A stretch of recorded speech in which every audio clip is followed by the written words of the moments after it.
Welcome back to my vlog. Today I'm going to take you back in time a little bit. I thought it would be interesting to share what it was like for me as a teenager and a young adult attending high school and college after my spinal cord injury and becoming a quadriplegic. My goal is to make you aware of some of the obvious and not so obvious challenges of attending school with my disability, and hopefully help you be more understanding of other people who have disabilities.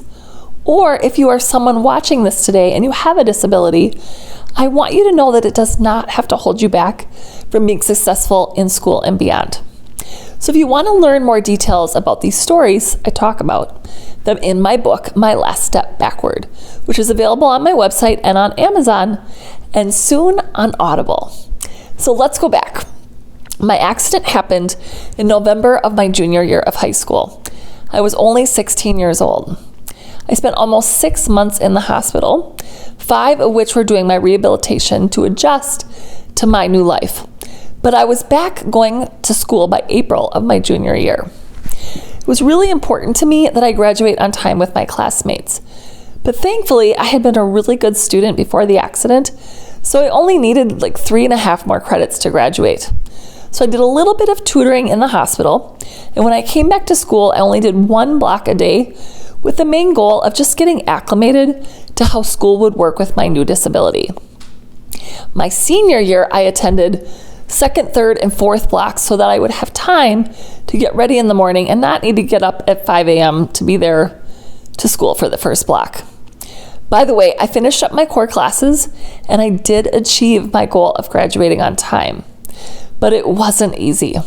When I first went back to school, there were a lot of questions of how I would proceed as a high school student with limited mobility. Thankfully, my high school was already wheelchair accessible, so I could get around the building just fine. But none of us really know what kind of resources I would need in order to be a successful student. It was definitely a learn as you go situation. Actually, while I was in the hospital, my physical therapist and occupational therapist visited my school and made suggestions for what I would need when I returned. The first thing we needed to figure out was how I would get to school every day. I was very against the idea of riding the bus, since that wasn't something I had done in years. So at first, my friends picked me up and brought me to school. At that time, I hadn't yet learned how to drive my modified van. But by my senior year, they determined that this wasn't safe, that my friends were bringing me to school, so I did ride the bus. More importantly, we had to figure out how I would write, how I would do my homework, and how I would take my tests. I ended up having an aide who went with me throughout my school day. Writing was not something I could do at that time, and if I did write, no one could read it. So she helped me with all of my notes, homework, and tests. I did have a computer at home, which my aunt and uncle bought for me after the accident, and the school later bought me a laptop, so I was able to use that for assignments my senior year. As for taking tests, I would either take the test verbally with my teacher, or my aide would write the tests as I told her the answers that I wanted to write. So that's how I finished high school and graduated. Then it came time for college. Going to college had always been a goal of mine. Almost every family member in my family had gone to a 4-year college, so I knew it was something that I wanted. But when it came time to choose a college, that's where things became challenging. My first choice was the University of Wisconsin-River Falls, because I would have been able to live at home with my mom and others helping me with my cares, since it was only 20 minutes from my house.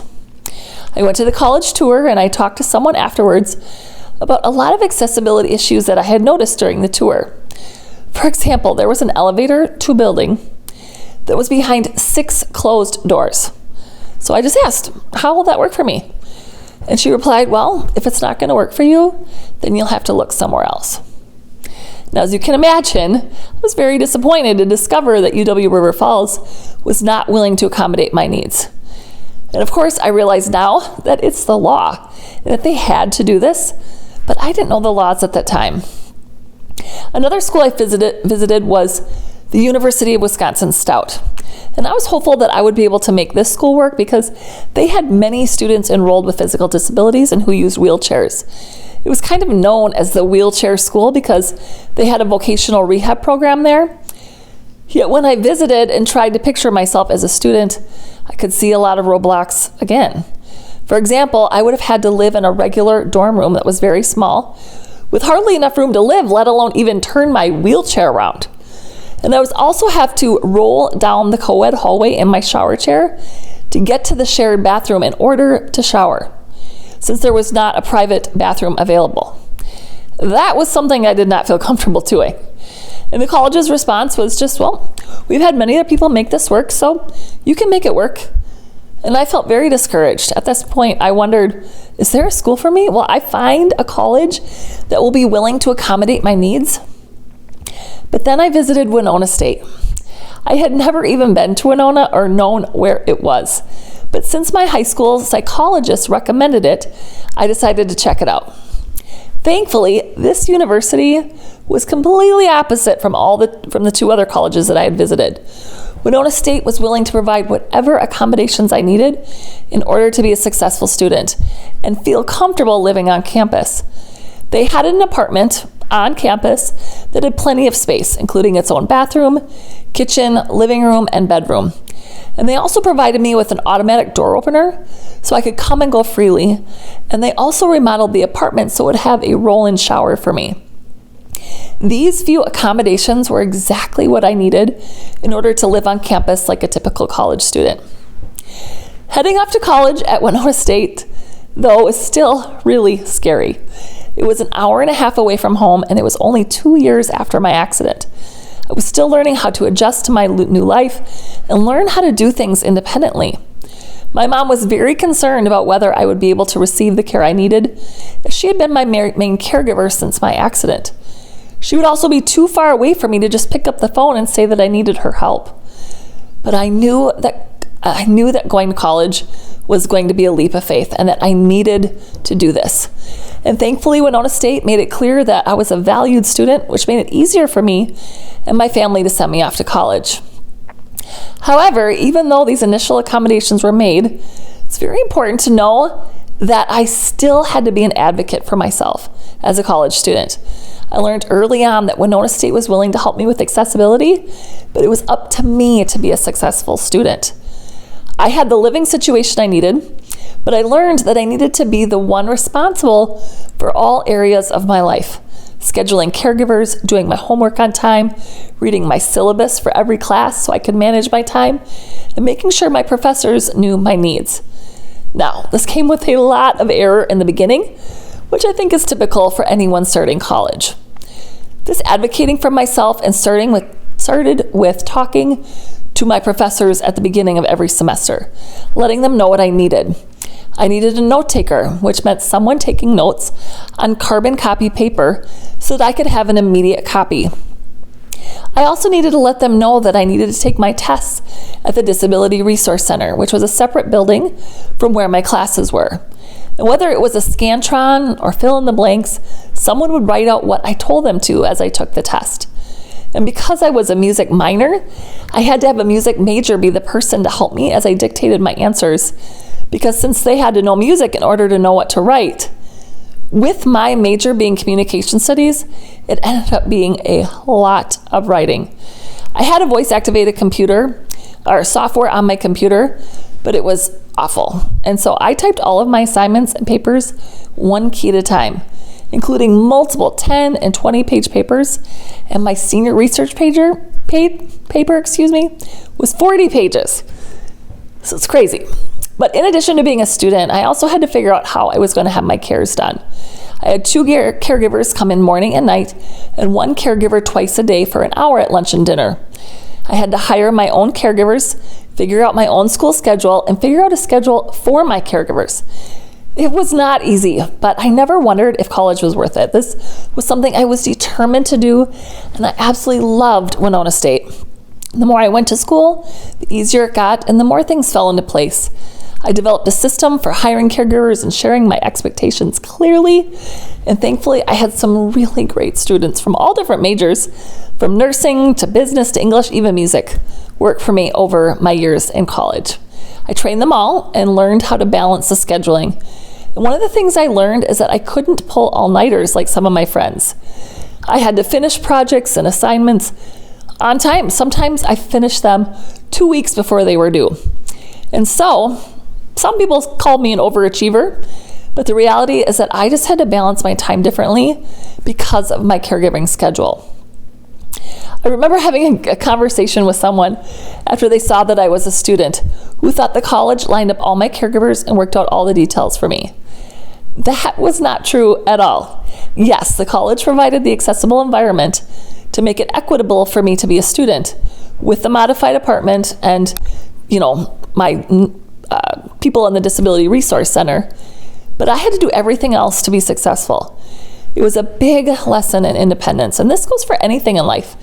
The sooner you learn to advocate for yourself, the better.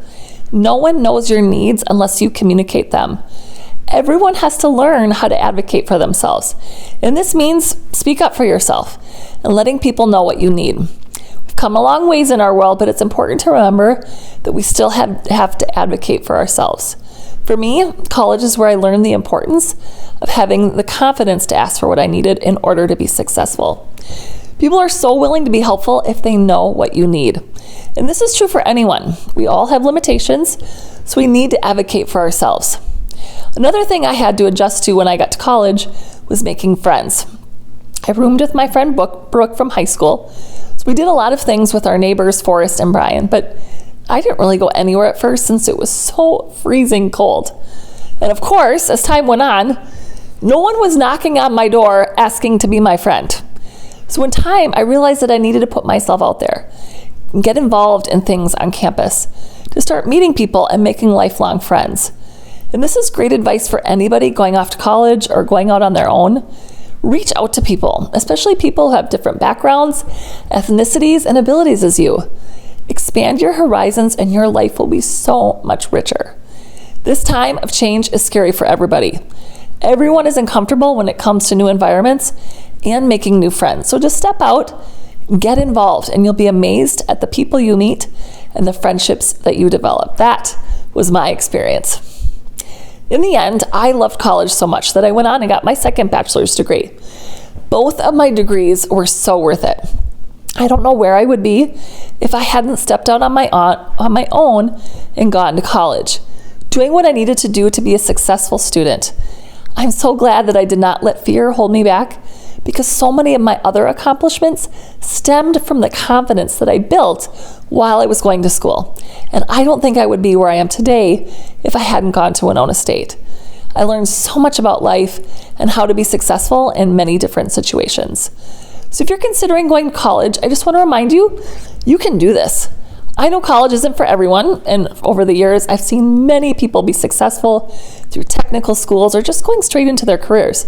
So I'm not saying that college is the only way to go. No matter what path you choose, I just want to encourage you to go outside your comfort zone and take that leap of faith, no matter what's in front of you. As human beings, we tend to always try to lean toward the easy side, the comfortable side, and we fear change. But this means we miss out on a lot of great opportunities. So thank you for tuning in this week. I'll link a few related videos in the caption so you can learn more about disabilities and the history of accessibility in this country. See you next time.